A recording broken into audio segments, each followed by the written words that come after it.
Tant que dure la guerre, tu veux tous les sauver, tous les soigner. Mais la guerre s'achève et tu les vois comme ils sont. Mauvais, mesquins, pervers. Tu n'as plus envie de les remettre sur pied. Tu ne peux pas continuer à être médecin. Tu ne peux pas continuer à être médecin si tu n'as plus envie de les remettre sur pied. J'ai été forcé de vivre de grands événements. L'indépendance d'un pays, c'est un grand événement. Et j'ai vu ce que ces grands événements ont engendré. La souffrance, la douleur, la misère. Plus d'une fois, j'ai dû remettre des intestins à l'intérieur d'un corps. Vous n'imaginez pas ce que c'est que de remettre des intestins à l'intérieur d'un corps. Parfois, il y avait même des fœtus emmêlés dans les intestins. Et comment ce grand événement prend fin et tu as passé des semaines à pleurer, sans dormir, impuissant, stérile. Tu commences à décliner. À décliner. À décliner. Et tu descends jusqu'à l'événement le plus petit, le plus insignifiant, la vie humaine. Chaque vie humaine. La vôtre. La mienne. L'existence misérable de chaque personne. Et au final, tout ce qu'il te reste, c'est que tu continues à descendre. Et plus tu descends et plus tu te rends compte que ce n'est pas toi qui es dégoûté par la vie. Après la guerre, c'est la vie qui est dégoûtée par toi. Par la charge humaine qu'elle doit supporter.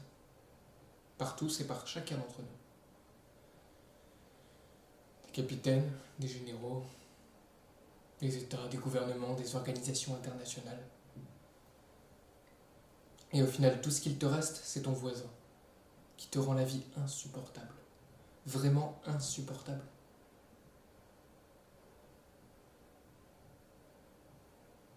L'homme a besoin de pratiquer l'humiliation à toute heure, comme un sport pour être plus fort. C'est vrai qu'il en faut de la force pour continuer à attendre que la vie prenne fin sans pratiquer une forme ou une autre de bassesse.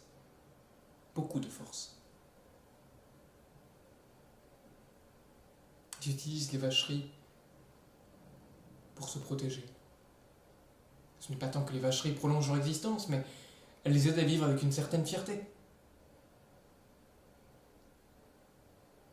Ils utilisent la bassesse pour se protéger. Pas besoin de torturer ni de tuer pour être mauvais. Nous sommes bien plus paresseux.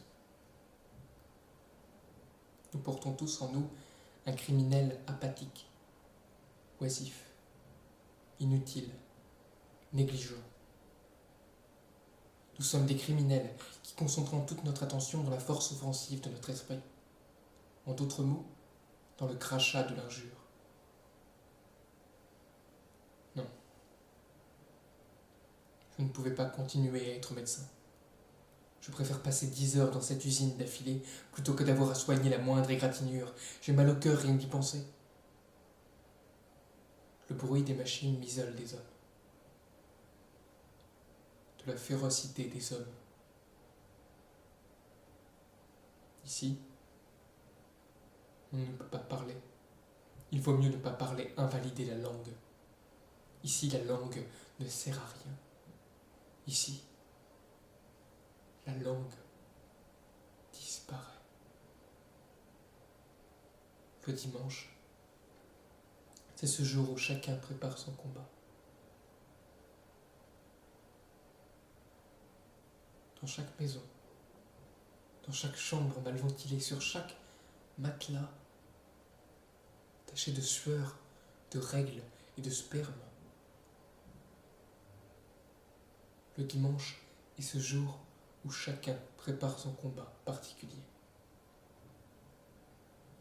Nous sommes délibérément alcooliques, tous. juste pour mettre un peu d'ordre dans notre malheur. On vit entre la misère et la prison. On boit, on oublie. Et le lundi, retour à la casse boulot, on se sent coupable d'avoir oublié. Il n'y a plus de vie pour le feu, pour les pistolets, pour les machettes. La vie qu'il nous reste, c'est pour l'usine, pour le bruit, pour l'esclavage, pour l'insulte. Jusqu'au jour où on sera tellement vieux qu'on se chiera dessus. On marinera dans notre pisse. On puera vraiment comme des cadavres, on aura mauvaise haleine. C'est ça la vraie décomposition de la société civile, la dégradation de nos corps. Un bourdonnement ininterrompu. C'est la seule chose que je veux entendre pour le restant de mes jours, un bourdonnement. Le dimanche, c'est ce jour où chacun prépare son combat. Coupé. On va